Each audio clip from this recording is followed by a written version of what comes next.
eu entrei na casa da minha tia e eu falei, agora tu tá muito mole, tá deixando... A Loa era um cachorro da casa. Eu tava na casa de um tio.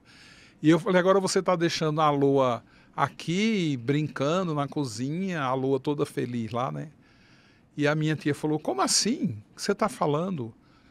Eu falei, a Loa aí, você não tá vendo a Loa? Aí ela falou, a Loa morreu. A Loa morreu faz 15 dias.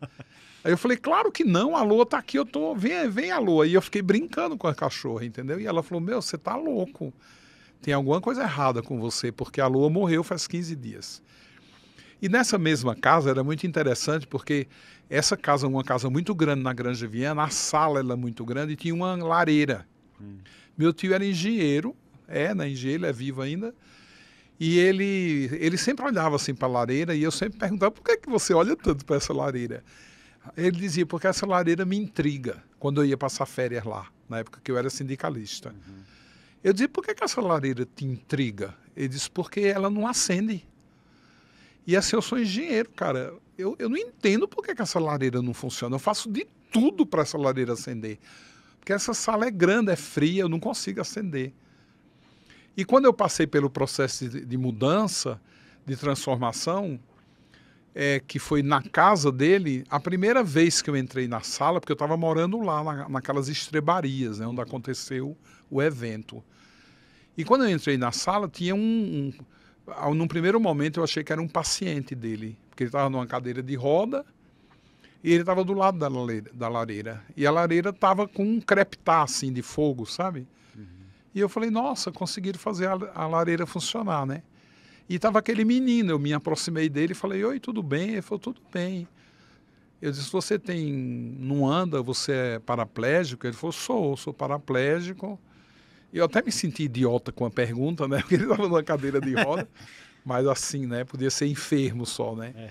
Ele falou, não, eu sou paraplégico, eu nasci paraplégico. Aí eu falei, então, nossa, que forte isso, né? E você tem quantos anos? Ele falou, eu tenho 16 anos. E aí meu tio entrou na sala nesse momento, e aí ele olhou para mim e falou, tá ficando doido mesmo, né, cara? Nossa, você tá falando sozinho por quê? Aí eu falei, peraí, calma, eu não estou falando sozinho, eu estou falando com esse rapaz. Ele falou, Joel, não tem ninguém aí na lareira. Eu falei, tem, inclusive a lareira está acesa. Ele falou, Joel, não tem fogo nenhum na lareira. Pelo amor de Deus, Joel, o que é que você está vendo? Eu falei, eu estou vendo um rapaz, assim, eu estou conversando com ele aqui.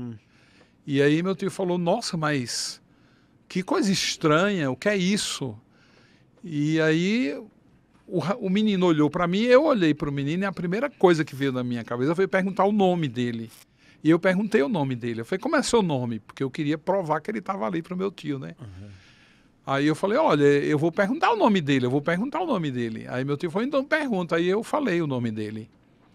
E o nome dele era um nome estranho, porque era Makoto, o nome dele.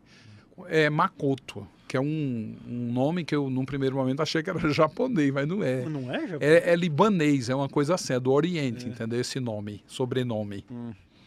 E quando ele falou Makoto, que eu, num primeiro momento, estranhei aquele nome, eu olhei para o meu tio e falei assim, é Makoto.